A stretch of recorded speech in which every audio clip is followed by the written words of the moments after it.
Good morning, class 11th. We are discussing chapter 2. Two forms of business organization we already have discussed, that is sole proprietorship and HUF. Now today we will be discussing the third form of private sector. ठीक है, private sector की तीसरी form हम discuss कर रहे हैं, इसे ध्यान रखना. और ये है partnership. Partnership is that popular form of business for small scale and medium scale business. अब यहाँ पे जैसे सोल प्रोप्राइटरशिप तो क्या है, स्मॉल साइज बिजनेसेस के लिए अप्रोप्रिएट है, बट यहाँ पे थोड़ा सा यहाँ पे इसका स्केल लेवल बढ़ जाता है बिजनेसेस का, बिकॉज वहाँ पे 2, 3, 4 पार्टनर जितने भी होते हैं वो सारे मिलके कैपिटल इन्वेस्ट करते हैं. Okay, so as the size of business grows, one person is not enough to carry on managerial activities.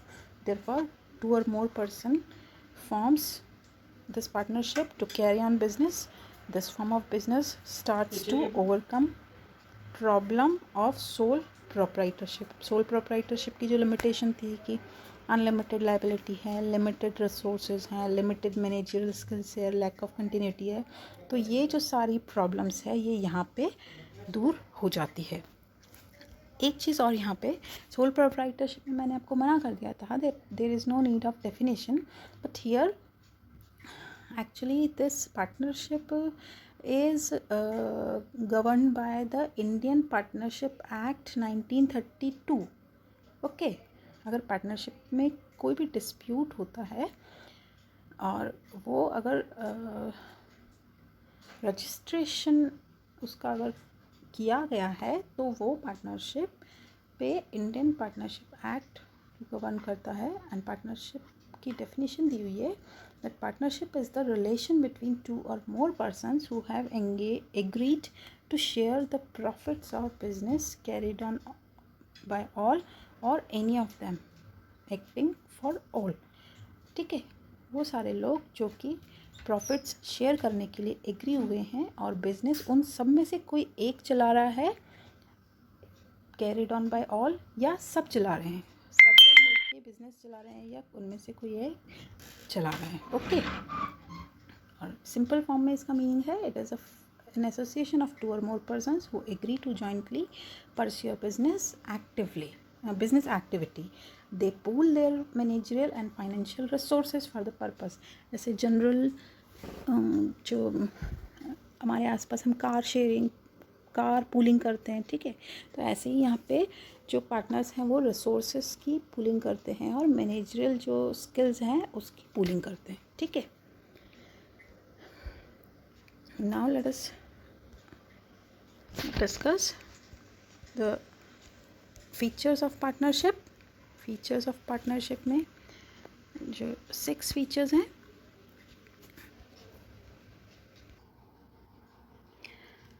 and the acronym for the features of partnership is Dr. MNC full. Doctor की MNC full है, ये L है, actually ये L है, ठीक है, doctor MNC full. Now D for decision making, R for risk bearing, then M for mutual agency relationship, then N for number of partners, okay, then C for continuity 5, okay, then F for formation, this 6, and this liability is last 7. okay, note it down children, kindly mark in your book if you have book, otherwise you note it down somewhere. Now let us discuss one after one. That formation, this partnership form business is governed by Indian Partnership Act 1932. अब जैसे sole proprietorship पे कोई भी act govern नहीं होता था, ठीक है, HUF पे आपका हिंदू सक्सेशन एक्ट 1956 गवर्न होता था, और यहाँ पे पार्टनरशिप में इंडियन पार्टनरशिप एक्ट 1932 यहाँ पे गवर्न कर रहा है. comes into existence by legal agreement between the partners. अब यहाँ पे पार्टनरशिप का जो रजिस्ट्रेशन है वो ज़रूरी नहीं है कि वो रिटन एग्रीमेंट ही हो, यहाँ पे कोई कंपल्शन नहीं है, ठीक है. पार्टनरशिप फर्म में रिटन एग्रीमेंट भी हो सकता है, और अगर रिटन एग्रीमेंट होता है तो वो फिर लीगल एग्रीमेंट के अकॉर्डिंग, उसको लीगल एग्रीमेंट को पार्टनरशिप डीड बोलते हैं। तो लीगल एग्रीमेंट के अकॉर्डिंग ही वो उसके उसमें जो सारे रूल्स और रेगुलेशन अगर लिखे हुए होते हैं कि जैसे पार्टनर में प्रॉफिट किस रेशो में डिवाइड किया जाएगा, या किसी पार्टनर को अगर कैपिटल पे इंटरेस्ट देना है तो वो कितनी रेट से दिया जाएगा, या कोई पार्टनर अगर ड्राइंग्स निकालता है तो वो ड्राइंग्स पे इंटरेस्ट किस रेट से लिया जाएगा, वो सारी जो बातें हैं उसमें डिसाइड पहले से कर ली जाती हैं। तो in this agreement the terms and conditions of partner, the ratio of sharing of profit and losses are specified, and partners must enter into an agreement for carrying a lawful business.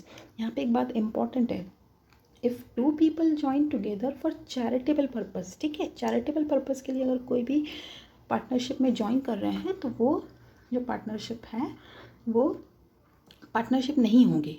और फिर एक बात और, and even if two people join together for unlawful activities, कोई जैसे robbery है, stealing के लिए है, गैम्बलिंग के लिए है, ठीक है, स्मगलिंग के लिए है, कोई वो उसमें अगर पार्टनरशिप कर रहे हैं तो जब वो अनलॉफुल एक्टिविटी के लिए वो पार्टनरशिप फॉर्म हुई है तो फिर वो इलीगल होगी, ठीक है। Second point is liability. तो यहाँ पे भी लाइबिलिटी, जो जनरल पार्टनरशिप की हम बात कर रहे हैं, यहाँ पे एक और फॉर्म है LLP, ठीक है, लिमिटेड लाइबिलिटी पार्टनरशिप। ये एक न्यू फॉर्म इवॉल्व हुई है, इसमें 2008 में। ये वाली पार्टनरशिप अलग है, बट अभी जो हम बात कर रहे हैं वो जनरल पार्टनरशिप की बात कर रहे हैं। और जनरल पार्टनरशिप में जितने भी पार्टनर्स होते हैं उन सब की जो पार्टनरशिप है वो अनलिमिटेड होती है, ठीक है। अनलिमिटेड जो लाइबिलिटी है, इसका मतलब कि अगर जो at the time of loss, if the firm's assets are not sufficient to pay back the debts, then the creditors can have claim over personal property of the partners also। और सारे partners को अपनी personal property sell out करके भी उस business के losses को fulfil करना होगा। Third point is risk bearing. So the risk is bear by all the partners in the ratio specified in the agreement. Suppose कोई रेशो डिसाइडेड है कि जैसे 50-50 के रेशो में डिवाइड हुआ, ठीक है, या फिर और कई रेशो की सपोज 70-30 के रेशो में डिवाइड हुआ है ना, तो वो रेशो डिसाइड कर सकते हैं, ठीक है। अब बात करते हैं डिसीजन मेकिंग। तो डिसीजन मेकिंग में सारे पार्टनर्स मिलकर डिसीजन लेते हैं, ठीक है, and they are allowed to manage the partnership form.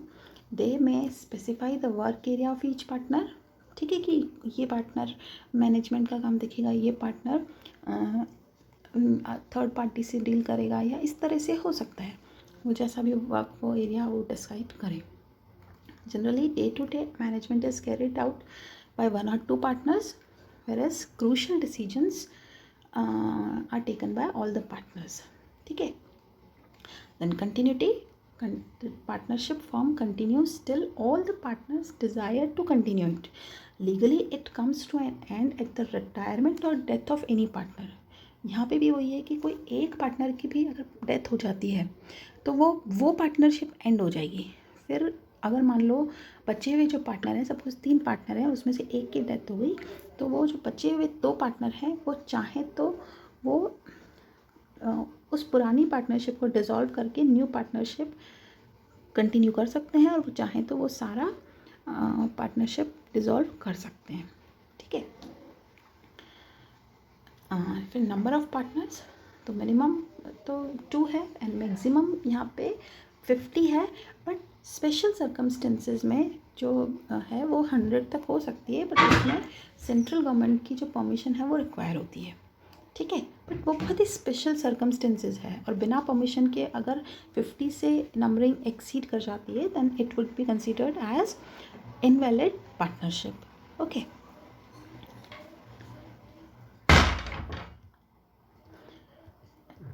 Now the last point is the mutual agency relationship, that every partner is owner as well as agent of the firm and agent of other partners. ठीक है, यहाँ पे एक बात बहुत important है that each partner work as an agent for the firm. ठीक है, वो फर्म के लिए एक एजेंट है। The act of one partner are binding on other partners.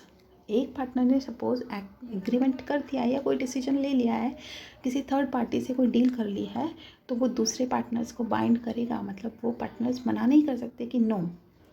Okay, each partner is entitled to take part in management and enter into contract with outsiders. The contract sign by any partner is binding on other partners. दूसरे partners भी उससे उस जो contract है उससे जुड़े हुए हैं, उससे कनेक्टेड हैं, उससे मानना पड़ेगा। Partnership business can be carried on by all the partners और by any one of them. ठीक है, और acting on behalf of others. वो सारे मिलके डे टू डे ऑपरेशन कर सकते हैं या वो कोई उनमें से एक का डिसाइड करे कि कोई एक्टिवली पार्ट कर सकता है। ठीक है, पर वो सबके बिहाफ पे काम करेगा। ओके, और उसका डिसीजन सबको फिर मानना भी होगा। अब यहाँ पे बात करते हैं मेरिट्स की। तो मेरिट्स के 5 पॉइंट्स हैं। ठीक है, एक यहाँ पे अफ्रीका में कंट्री है एक सर्बिया। ठीक है, तो सर्ब कहते हैं जो सर्बिया में, सर्ब। ठीक है, तो सर्बिया में जो रहते हैं उनको सर्ब कहते हैं। ठीक है, तो सर्बल, सो दिस एक्रोनिम इज सर्बल। S for secrecy, E for easy to form, then R for risk sharing, then B for balanced decision making, and CERBAL last, this is larger financial resources. ठीक है, now let us discuss one by one. You please note it down this acronym. अब बात करते हैं first point की, that it is very easy to form. यहाँ पे भी बहुत ज़्यादा लीगल फॉर्मेलिटीज़ रिक्वायर नहीं है, और registration is not compulsory. Please this clause is very important here. Please keep in mind that registration is not compulsory, but registration has some benefits to its partners, और वो benefits हम आगे देखेंगे। Balanced decision making, भाई एक तो sole proprietorship में इतना अच्छा डिसीजन मेकिंग नहीं हो सकता जितना पार्टनर्स मिल के वो डिसीजन मेकिंग लेंगे। हर एक के पास अपनी स्किल और अपनी नॉलेज होगी। ठीक है, और डिवीजन ऑफ वर्क होगा, तो उससे क्या है, स्पेशलाइजेशन आएगा और एफिशिएंसी उनकी इंक्रीज़ होगी। ठीक है, नेक्स्ट है लार्जर फाइनेंशियल रिसोर्सेज। अब वो सोल प्रोप्राइटरशिप के कंपैरिजन में तो यहाँ पे लार्जर रिसोर्सेज होंगे, बिकॉज सारे पार्टनर्स मिलके कंट्रीब्यूट करेंगे मनी। ठीक है, as a result financial resources are larger than sole proprietorship. और एच में भी बिकॉज क्या है, एक ही फैमिली मेम्बर्स, और वो फिर वो सारा जो भी शेयर है वो सब फैमिली मेम्बर्स में डिवाइड भी हो जाता है। ठीक है, तो यहाँ पे रिसोर्सेज इसमें भी इतने ज़्यादा नहीं होते हैं एच में भी, जबकि पार्टनरशिप फर्म में रिसोर्सेज ज़्यादा होते हैं। Next is risk sharing. अब रिस्क शेयरिंग जो है, अब वहाँ तो एक ही पर्सन वो सारी रिस्क उठा रहा था। ठीक है, बट यहाँ पे रिस्क जो है वो डिवाइड हो जाती है, और वो रेशियो कौन सा होता है, risk in the same ratio as they share the profit. ठीक है, जो भी प्रॉफिट शेयरिंग का जो रेशियो उनमें डिसाइड हुआ है उसी रेशियो में का लॉस भी डिवाइड होगा। ठीक है, then secrecy that partnership firm में भी सीक्रेसी है। एक्चुअली सोल प्रोप्राइटरशिप में तो सबसे ज़्यादा सीक्रेसी है, बट पार्टनरशिप फर्म में भी, और जो रिमेनिंग जो दो हैं कि कंपनी और आपका कोऑपरेटिव सोसाइटीज़, उनके कंपैरिजन में इसमें सीक्रेसी है, बिकॉज पार्टनरशिप फर्म को अपने जो अकाउंट्स होते हैं वो पब्लिश नहीं करने पड़ते, क्योंकि कंपनी में क्लॉज होता है कि at the end of the year they have to publish their accounts. ठीक है, उनके जो भी प्रॉफिट्स हैं, लॉसेज है, फाइनल अकाउंट्स जो भी हैं, बैलेंस शीट वगैरह, वो सब पब्लिश करनी होती है पब्लिक को। तो यहाँ ये नहीं है, तो therefore the affairs of partnership firm remain secret, and on the other hand all the activities of partnership firm are carried on by partners. Only they take all major decision, so there are no chances of leakage of trade secrets. ठीक है, अब यहाँ पे demerits की बात करते हैं, और डीमेरिट्स में यहाँ पे 6 पॉइंट्स हैं। ठीक है, और 6 पॉइंट्स में यहाँ पे आप उससे लर्न कर सकते हैं दैट अभी जैसे चाइना का ज़्यादा चल रहा है, तो C rule cube, okay. C for conflicts, then R for risk of mutual agency, then U for unlimited liability, then 3 L है यहाँ पे, ये 4th, ये 5th और ये 6th। इस तरह से ये सारे 6 पॉइंट्स हो गए। ठीक है, तो ये यहाँ पे भी एक 6 मार्कर बन सकता है डिसएडवांटेजेस। ठीक है, बट जनरली इसकी मेरिट्स और डीमेरिट्स का मिला के एक लॉन्ग क्वेश्चन हो सकता है। ठीक है, उसमें 3 पॉइंट्स आपको लिखने के लिए कहा जा सकता है। Let us discuss. फर्स्ट क्या है, अनलिमिटेड लाइबिलिटी। सारे पार्टनर्स की लाइबिलिटी अनलिमिटेड है। ओके, सबको अपनी पर्सनल प्रॉपर्टी को सेल करके भी बिजनेस के लॉसेस को कंप्लीट करना होगा। देन कॉन्फ्लिक्ट्स, यहाँ पे कॉन्फ्लिक्ट्स भी तो होते हैं भाई, पार्टनरशिप फॉर्म में तो सबसे ज़्यादा कॉन्फ्लिक्ट होते हैं। जब 2 फैमिली मेम्बर्स साथ नहीं रह सकते, तो 2 पार्टनर्स जो अलग अलग बैकग्राउंड से हैं, अलग अलग फैमिली से हैं, तो उनके बीच में तो डिस्प्यूट बहुत ज़्यादा होते हैं। तो इसलिए पार्टनरशिप बहुत ज़्यादा चलती नहीं है। ठीक है, बहुत कम टाइम पीरियड के लिए सुनने में आता है। Then lack of public confidence, यहाँ पे पब्लिक कॉन्फिडेंस भी उतना ज़्यादा नहीं होता है, क्योंकि इसके अकाउंट्स तो पब्लिश नहीं होते। ठीक है, so people do not have trust in their dealings. Then next is limited resources in comparison of this cooperative society and company, still they have limited resources. ये स्मॉल साइज़ या medium size पे ही ये form ठीक है। अगर large scale पे operation करना है, जहाँ पे बहुत ही ज़्यादा मनी रिक्वायर्ड है, तो यहाँ पे पार्टनरशिप जो है वो उतना ज़्यादा सूटेबल फॉर्म नहीं है। देन लैक ऑफ कंटिन्यूटी, कि पार्टनर के बीच में कोई डिस्प्यूट हो गया, एक पार्टनर की डेथ हो गई, तो वो पार्टनरशिप डिसॉल्व हो जाती है। एंड लास्ट है रिस्क ऑफ म्यूचुअल एजेंसी। अब यहाँ पे क्या है कि एक पार्टनर का अगर मान लो कोई भी एक कॉन्ट्रैक्ट कर लेता है, तो उससे सारे पार्टनर्स बाइंड हो जाते हैं। मतलब सारे पार्टनर्स उस कॉन्ट्रैक्ट को पूरा करने के लिए वो कंपेल हैं। ओके, सो अगर डिसऑनेस्ट पार्टनर सपोज इस तरह के कोई एग्रीमेंट कर लेता है, तो फिर वो जो दूसरे पार्टनर्स हैं उनमें बहुत ज़्यादा बर्डन आ जाता है। ओके, और इससे फिर उनका जो भी म्यूचुअल ट्रस्ट है वो ब्रेक हो जाता है। तो ये म्यूचुअल एजेंसी, ये डेफिनेशन में आ रहा है that it is a mutual agency between partners. Okay, but real life में इस तरह का म्यूचुअल अंडरस्टैंडिंग देखने को मिलती जनरली नहीं है। ओके, सो